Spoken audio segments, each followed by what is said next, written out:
Hi, welcome to another episode of Hard Take or Big Take. I'm Weiren, I'm Nicholas. and we are an education lifestyle podcast where each week we discuss a topic, and at the end of the podcast, we decide whether or not it is interesting, which is, Hard Take, or frustrating, which is. Big Take. Okay, so for today's topic, we are going to be talking about something which has been on our minds in our, especially in our Singaporean education system, which is the topic of academic stress. I think this was brought about by a few incidents overseas, which sparked quite. This was brought about by a few incidents overseas. I think there was one incident in China where there was one student who went on a stabbing rampage and killed 8 people and injured 17. So he went to a vocational college, and then because he didn't fail, because he did not pass his exam, he was dissatisfied and then started stabbing people. And I think this is I think this is something that quite often we see being portrayed in media as well. So I think in a lot of South Korean society, we know that the South Korean society is very, very high stress, high pressure to get into the Sky universities. Right? So shows like Extraordinary, Attorney Woo, Sky Castle. What was that one about the tutor, the tutor in the South Korean? Is it Penthouse or something like that? Something to My Love. Oh, okay. Yeah, well, okay, but basically it portrays how stressful these academic environments are, and I think also more recently in Singapore, the very, very depressing case of the River Valley High student murdering a Sec 1 kid. I think that is also. I think all of this needs addressing, right? Yeah. I feel that in this current day and age, the even though we have the prevalence of social media, we have very immediate help. Like we have hotlines for people to call in. We have anonymous people that's working in representing, government agencies, working in chat room to engage youth through different mediums.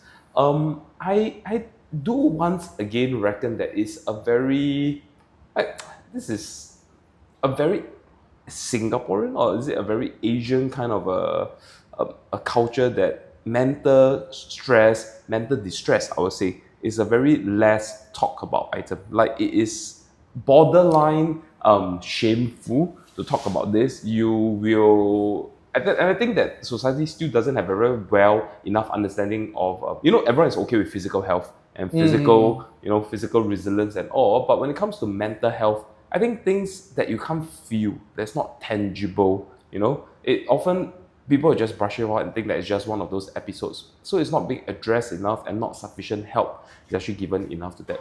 Yeah. I think, but I feel that this of late has been receiving more coverage, right, and receiving more exposure, so people are a bit more open to talk about mental health and emotional well-being nowadays, I think, and I think this is a good direction for just society in general to take. I think during our time, if let's say we go to our parents like, hey, mommy, daddy, I'm depressed, like they'll just tell us, okay, suck it up. What you want me to do about it? They will still ask me to go to school. I wake up in the morning and say, today I don't feel so good mentally. Okay, you still go to school. I feel that again, to the listeners, we are in our mid-30s. Yes. Right? So that is parenting in about, I think that was close the to like 90s or the 2000s. Yeah, that's 20 years ago. I think now, because of the medium of how news has been, being a little bit much more honest in reporting cases that could be attributed to mental illnesses, I think everyone's awareness generally has risen quite a fair. I think social media also has something to do with it. People are more open to talk about their own mental state and their own mental well-being on social media, and I think certain influencers making these statements have promoted people to actually be a little bit more open and seeking help with regards to this, like in from their community. All right, but I mean, let's take a look at the statistics, some stats lah. because Yep, I let's believe substantiate some stats. yeah, Yep. I believe IMH had a recent press conference where they surveyed about 2,600 youths. Okay. And mind you, the government's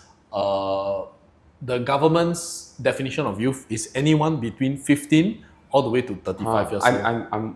That means now I owe already. Yeah, lah. I'm not one you. year. I'm 1 We year just short. crossed the youth We threshold just already. Okay. Yeah. So, right. So apparently, IMH mentioned that from these 2,600 youths, we have almost a third reported severe or extremely severe symptoms of depression, anxiety, or stress. Okay, so that's almost one in three Singaporeans. Yep.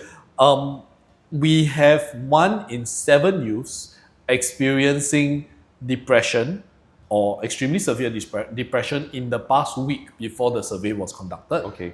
Right? And 1 in 4 youths expressing anxiety in the past week before the survey was conducted. And about 12.9%, so 1 in 8 thereabout, reported experiencing severe levels of stress in the past week prior to the survey. So when we say things like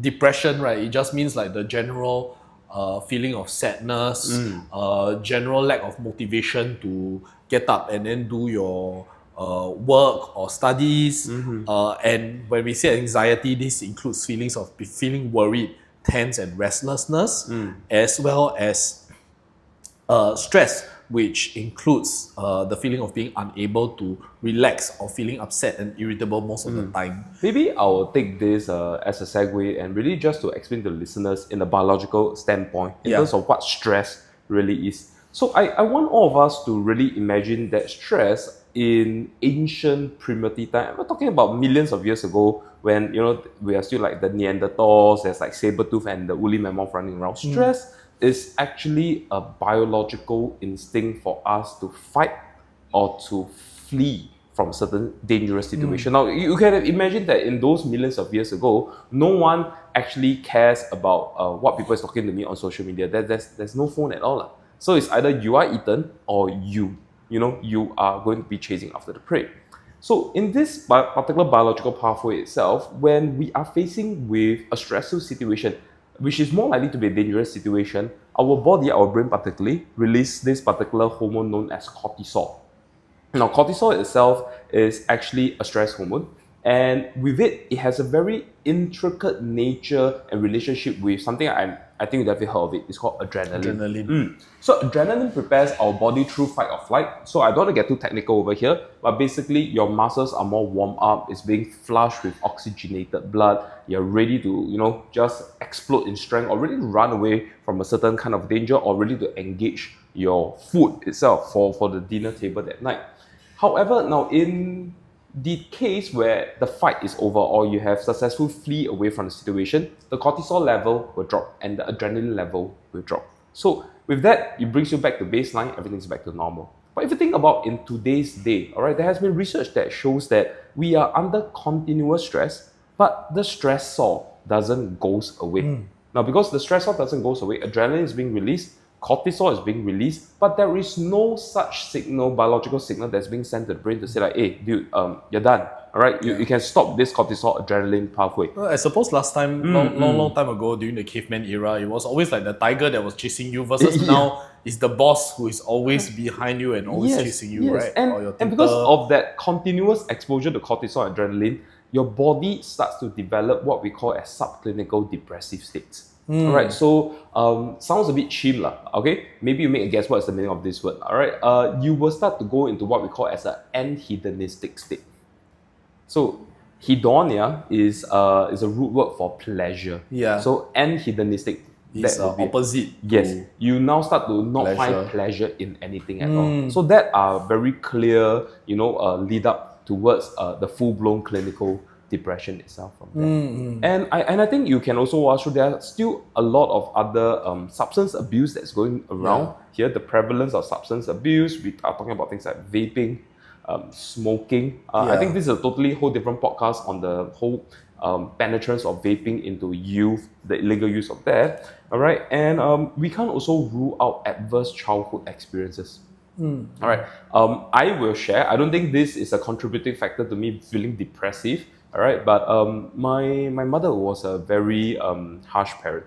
All right, so if my mom is listening to this, maybe this is the style of parenting that she was on me lah. So I remember things here.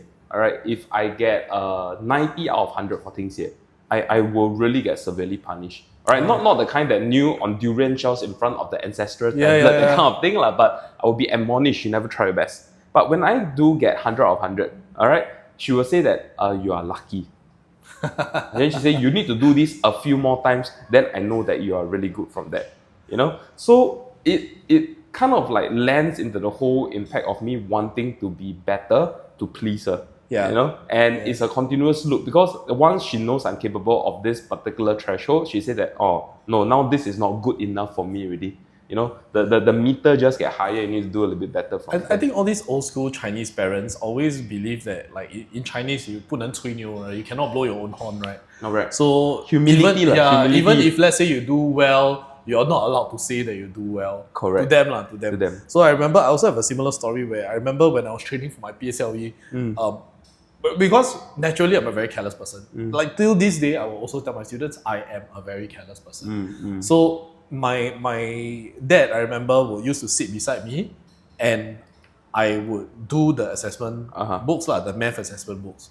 And every time I made a careless mistake, he will cane me on the bum one time. So the cane is ready. The cane is ready. Okay. Like right next to me. Then he will cane me. Okay. I mean, at the end of the day, I don't want to say whether or not this has scarred me for life, or whether or not this has made me a more resilient person. But I think this is a negative core memory that I have from my childhood. Wait, so nowadays if you make careless mistake in class, do you sort of like feel a phantom burning sensation on your palm? Like I will not deny that every time I make or I do mathematical working, right?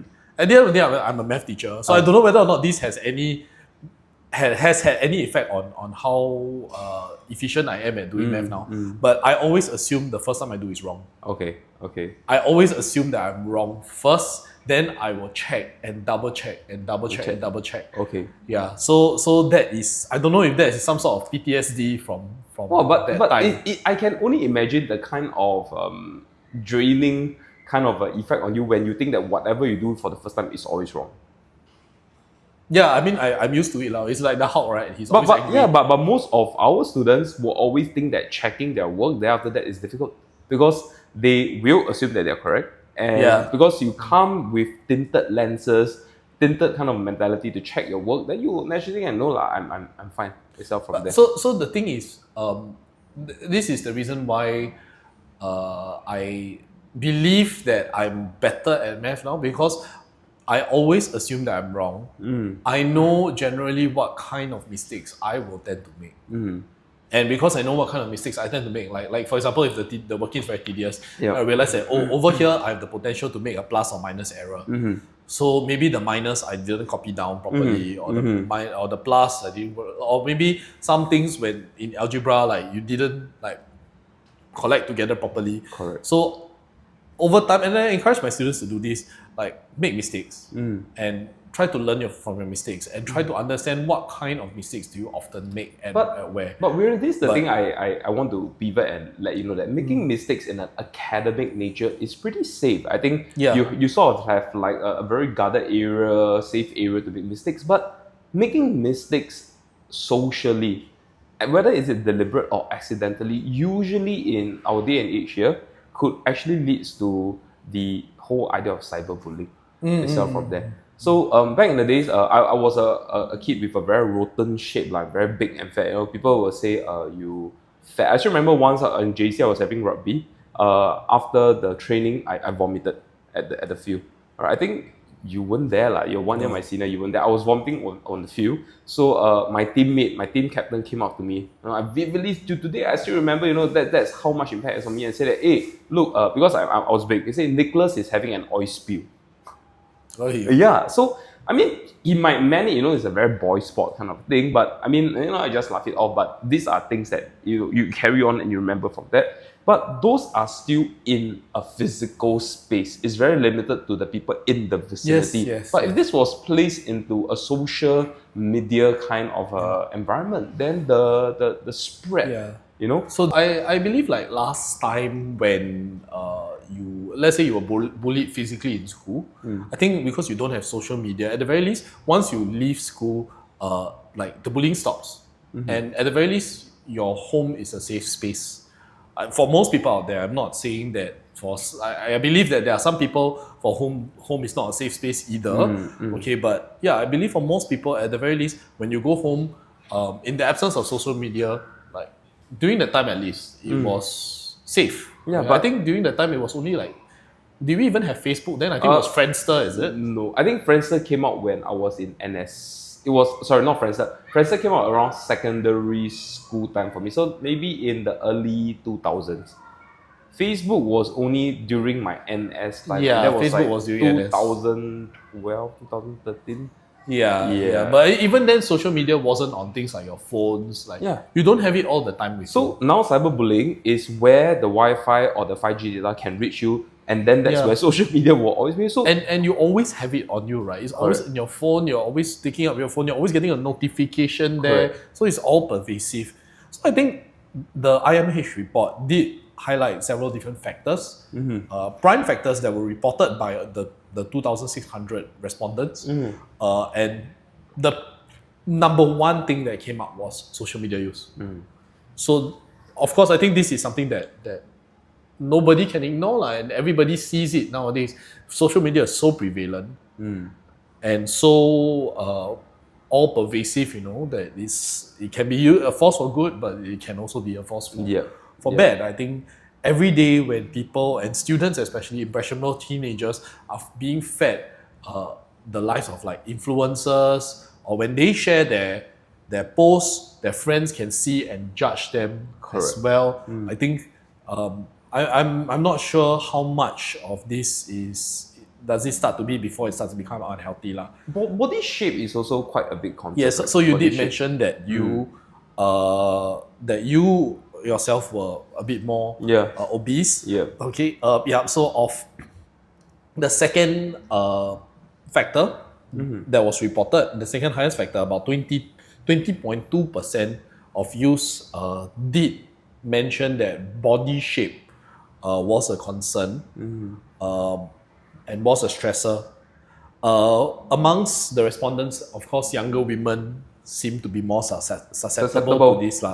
And of course, we have cyberbullying as well. 21% of people reported having encountered threats, harassment, or mean, aggressive, or rude messages online. And this was uniform across both age as well as gender.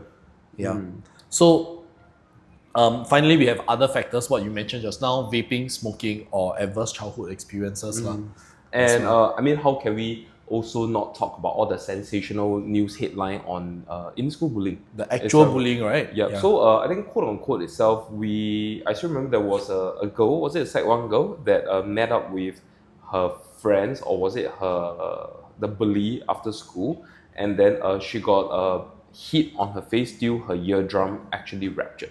Ayo. That there was one of this incident. This was quite a few years back, right? I think maybe 2 or 3 years back. I think it's recent. No, it's recent. This year. Then I think there are also a lot of invisible bullying cases that just generally goes... just doesn't go correct. Just goes unreported. So, actually, this itself, let's put it more into... We zoom into the more Singaporean student context itself from there. All right, how does this tie in with a Singaporean general student experience? I think you mentioned at the start of this podcast that the Koreans have it much worse, all right? Much worse. But I think when it comes to Singapore, we are not, I would believe we're not as stressful as the Koreans, right? But there are still certain aspects, certain elements of their culture and their lifestyle that is quite relatable to Singaporeans itself. Yes. I would say that in at least your first 16 years of your life, you are just going to be school, home, school, home, school, and home. All right. So barring the fact that maybe your home doesn't have such a pleasant environment, that is something that's not going to be the context for today's podcast. The school itself plays a very much governing role in your mental health development. I would say from there. So why not you just make maybe you just tell me a little bit, what do you think a secondary school student life is like generally from a day-to-day basis? So of course you go to school, right? If I'm not wrong, a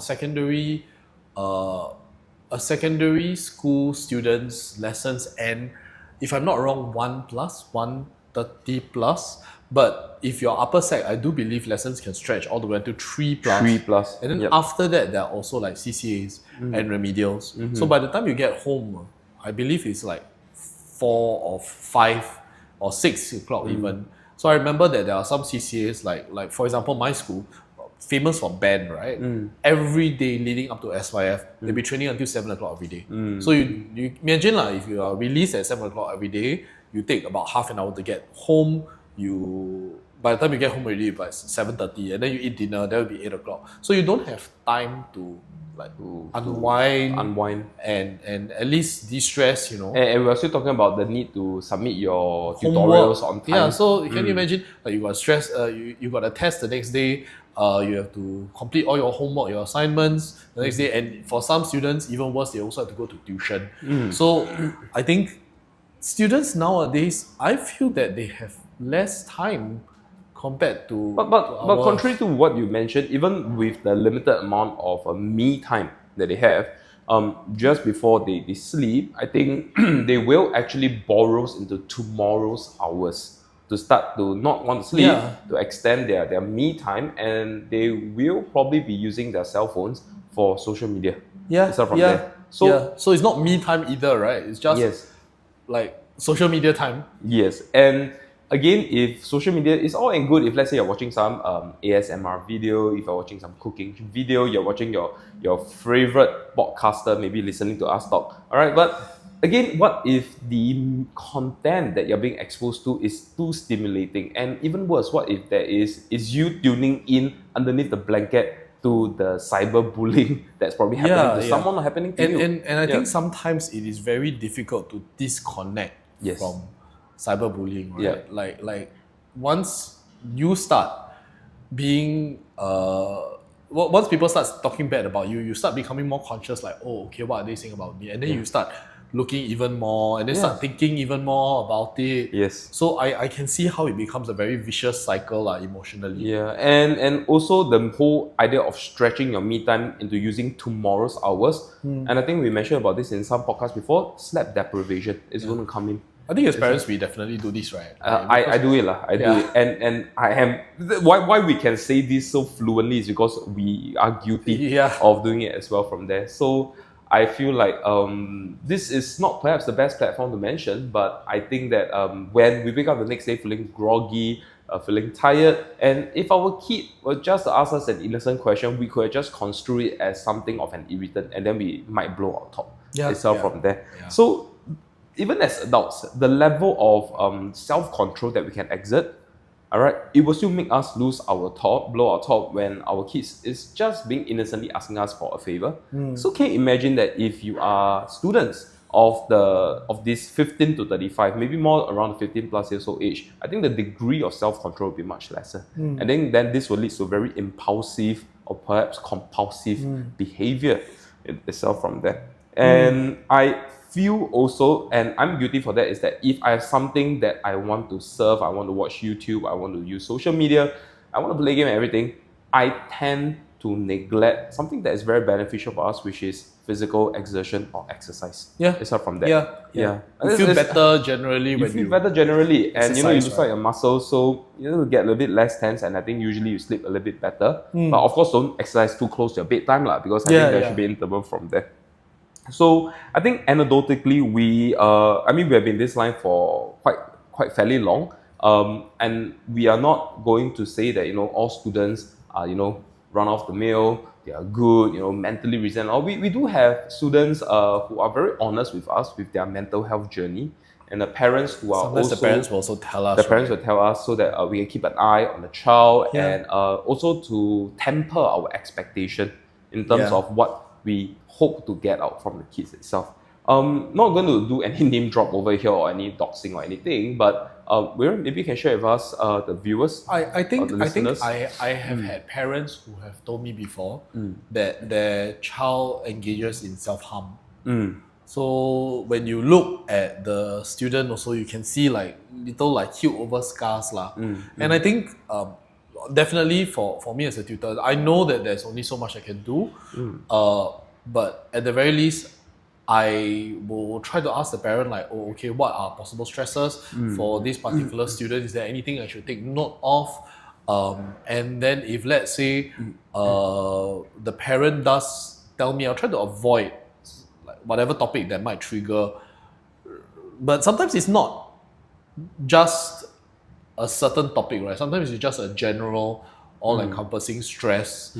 So as far as those students are concerned, I don't try to adopt a more rigid approach. I'll try to adopt a softer approach. Like, are you okay at home? As opposed to like, hey, why you never do your work?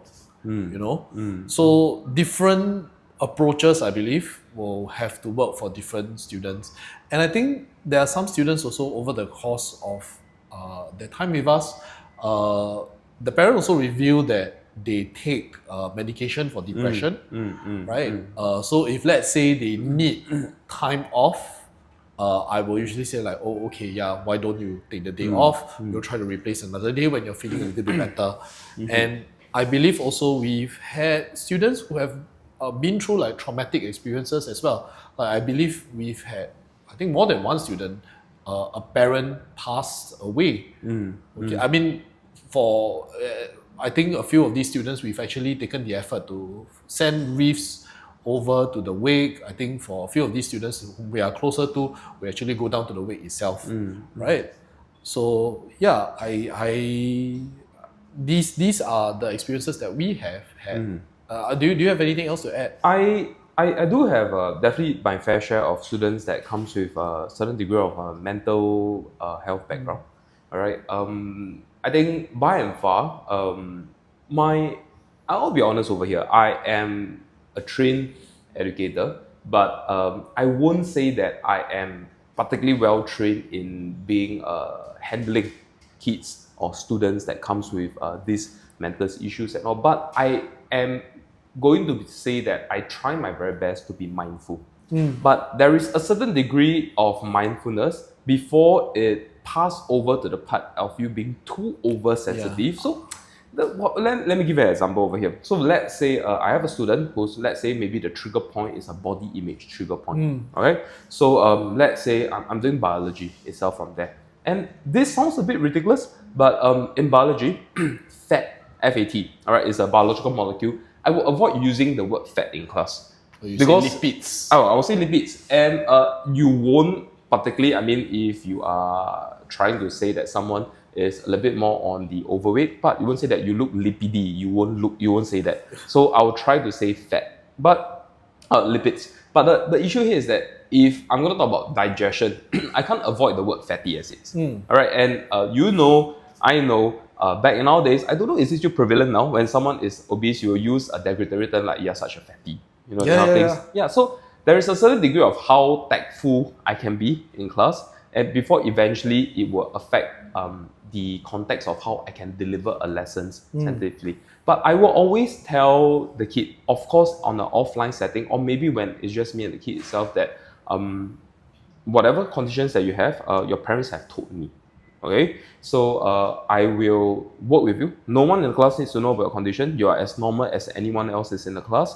But we take time to build rapport. Now, if you think that I'm someone that you can come to for your issues, whether it's for your work or is it for your personal matters, I'll be all yes. All right, but I will not force you. But in class, if you have any difficulties, just let me know. And again, it's up to the prerogative of the kids whether they want to share it with you or not. But at least I want them to know that I know, but no one else has to know, and that that itself is very important. And sometimes I will also let the parents know that giving all this background doesn't mean that the kid has special concessionary rights. Like they have like the 免死金牌, don't need to do homework, come late for class, everything. I still expect the same kind of responsibility that what the student will have. But if there are episodes that comes here and there and they need to have a little bit of a mental breather and all, I can understand. Like what you mentioned, sorry, we can still come back for another round of replacement lessons itself from there. Yeah. I think at the end of the day, we have to recognize that as a third party, there's only so much we can do. Right? Like, we are a service provider here to provide academic tutoring services. We are not here to provide mental health consultation, right, or therapy. So we ourselves are not trained in providing this kind of support. So I think past a certain point, perhaps we definitely want to talk to the parent and refer them to some professional help lah. Yeah. But we're in the sensitive thing really to drop it here for you, for me to you, is sometimes the parents are quite shielded in telling us. Yes. And we, as much as this is a very, very tactful topic, you don't go to a parent and say that I suspect that your child has this and this and this and this. Maybe will you want to share with me? Because sometimes, to be honest, in this industry, with all this information about their child that they do not review, all right, they might go from one center to another center to another center to another center. Finally, until they find a center that can actually accept the child for who they are from there. Yeah. All right, but anyway, we should talk about even as parents. Okay, I mean we do see telltale signs of child who are struggling with mental issues, mental health issues. But I think even as parents and listeners here, just some common thing here on what are some of the signs to look out for if your child or your peers, just the person that's beside you in class itself, that is actually facing certain degree of issues from there. All right, so this itself, we have things like trouble sleeping or a very erratic sleeping patterns itself from there.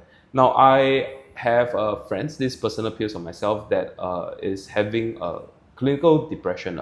All right, she is taking her meds, and one thing, she's very, very open with her journey. All right, she told us that one of the biggest sign to her that it's time really to see a psychiatrist itself was actually oversleeping. She will spend every moment of her life trying to sleep. So, sometimes this is a luxury for us parents. You sleep until your eyes just peel open by itself. It's like, your body has enough. But she will force herself back to sleep as a form of escapism. She just want to escape. So sleeping patterns is really a very, very big telltale sign itself from there. Yeah. So eating patterns as well. So I have been guilty of, when I'm happy, I eat potato chip. When I'm sad, I eat potato chips. I think that is still fine. That's more of like emotional kind of eating. But if you are not eating at all, you totally lost appetite. So mentioning the anhedonistic state, not eating or not really deriving certain degree of pleasure from eating could be also a bit of a telltale sign. But I mean, sometimes people cope by overeating as well, right? Yes. So they will eat a lot of junk food in order to help them get through like this difficult period. Like, my life is so tough, I think I will search for like little happiness. Let me eat like eight tubs of like Ben and Jerry's. I think it's not so much about the quantity of the food being consumed in the session, but more of the frequency of such episode that we need to look out for. So if every other day you're eating 8 tubs of Ben and Jerry, then I think that could be a clear sign that maybe there is an underlying issues we need to tackle. What other factors do you think that we can look out for? So you mentioned sleep. You mentioned eating patterns. Eating. I believe just general character changes. If let's say a student normally is very energetic and very bubbly, but then suddenly their overall character just becomes a little bit more dark and gloomy, I think definitely I'll take notice. But this is the obvious case, right, where a student who is usually very energetic has a sudden change in character. I think what's a little bit more difficult to tell is like for the quiet students, whether or not there's a change in character. Because they have a very low baseline to start off with. So the degree of change might not be that obvious. But I think that sometimes there are subtle things that you can look out for. For example, like if let's say they come to the lesson with a friend, then they talk to the friend, and then suddenly this particular person is not talking to the friend or not coming together with a particular friend. I think there's just some small things that you can look out for, or homework frequency, how open they are to communicating with you, whether or not they and for us, because we run hybrid lessons, right? I think one thing that might signal a problem is usually keep going online. perpetually they come online, they come online, they come online, they come online. Okay. So I mean, there are several reasons for this, right? I believe I have one student recently who has been so involved in their CCA that he's been coming online perpetually. But that's one thing. I don't think he has any mental health issues, but there are cases where, like, the students, I think they're going through something difficult, like they keep coming online. I see. Yeah. I see. So actually, the government does have quite a bit of initiative that has been launched. All right, actually to deal with all this mental health thing. I think preemptively before even all of this idea on focusing on mental health on the recent times, the government did have quite a fair share of things. So actually in 2021, there was actually this refresh syllabus called the Character and Citizen Education, CCE, curriculum itself from there. So I think this CCE doesn't have an academic scoring aspect. You don't expect to get A1, A2, B3 for that, but they are trying to inculcate and to pass on healthy mindset, all right, and habits and skills generally to strengthen the mental well-being of students and also to educate students. I think not so much on trying to look out for if you have any signs of mental distress, but to look out for your peers. Right? Yeah. Inside you, because introspectively you won't be able to think whether you are having issues or not. It's usually from an external point of view. People will tell you. So from there. So there are also, if I'm not wrong, 8 youth community outreach teams. Yeah. Right, they are constantly running activities to raise awareness of mental health issues, and also the main thing here, the main team, to promote early identification. And they have actually engaged close to, I'll say, 100,000, young people, close to 100,000 young people and parents itself from there. What other initiative can you tell us? Okay, so currently the young people between 16 to 30, okay, they can go to this platform called Chat, which is a national youth mental health outreach and assessment service. Okay, and the service currently has helped more than 7,600 young people at risk youth and provided them with mental health assessments. So I think this is a good thing.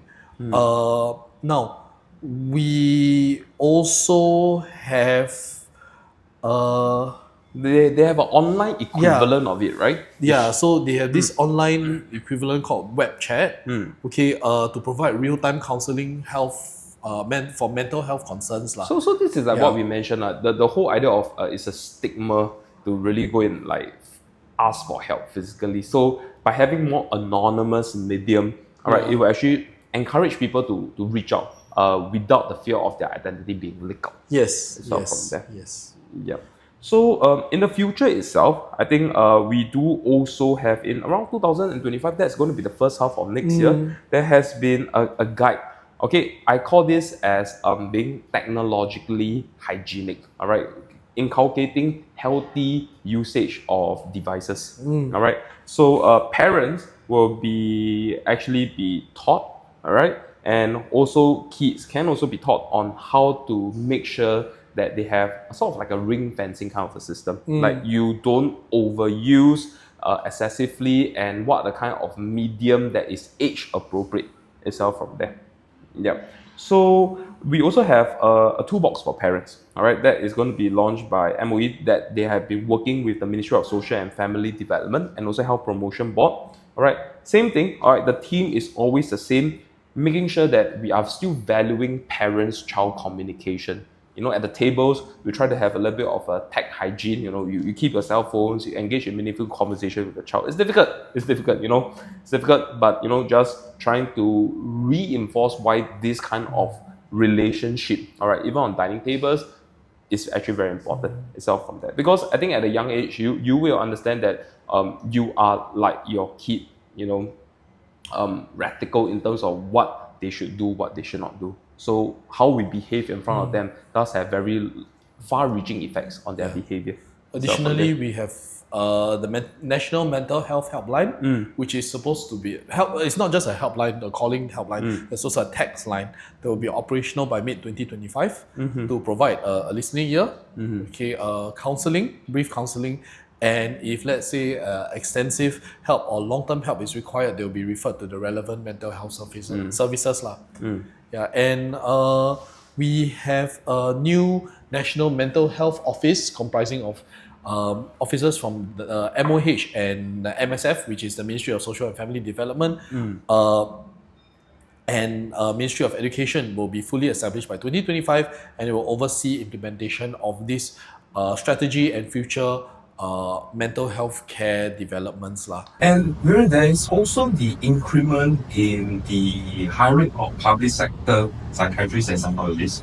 I think this generally, you can agree with me. It's not that because there's an increase of number of people seeking mental health advice, but rather they have actually been very I'll say invisible. Very, very invisible. But now with a certain degree of anonymity that's being offered by all this communication helpline, I think they're starting to come up to seek out itself from there. So dealing with mental health for youth, I think everyone should agree it's not a single handed government kind of a job to do. It's a multi-faceted kind of thing. The parents, alright, there's you with your friends beside you in school, and of course with the government help. I think it's a very multi kind of issues that everyone has to come in and contribute their inputs. Yeah. So today, alright, talking about this relatively, I would say, sensitive topic. It's sensitive, but that doesn't mean that we should not approach it. Yeah, and I think that is also in the whole few decades before us, the whole idea that I have a mental issue and I'm shying to talk about it, and all this bottling up will eventually leads to a more full-blown, more severe mental health issues that will actually be a little bit more tacky for us to do better from that. So do you think that today is more of a tough take or a big take of it? So I think generally I like the direction where this is going. I think previously in the past it used to be a very big thing, right? Yes. Where people just bottle up their feelings, and then if let's say we tell our parents or our teachers, they just tell us to suck it up, right? But I think moving forward, I do see good things happening, or at least more initiatives to help people deal with their mental health. So I think this is more of a toxic thing moving forward. Yeah. Okay. Myself, I definitely feel that this is very similar sentiments to you. Alright, it used to be a very frustrating, or I'll say a very ignored kind of the issues. Alright, people will just think you don't talking, you don't say you don't talking, you don't say what my mind can't take it. But I think society has become a bit more acceptance, alright, of the whole equal weightage between physical wellness as well as mental wellness. So yes, I like the direction. This is a very toxic topic today. I don't think that this single podcast will raise so much awareness. I mean, if it does, I think that would be good. Alright, with all the help that's coming available right now and in the future. But do look out for the people around you. Alright, because people who are closest to you usually will be acting like themselves, and any kind of subtlety in their changes in their behavior and all, please don't ignore this. Don't get time for that. Alright, thank you. Thank you.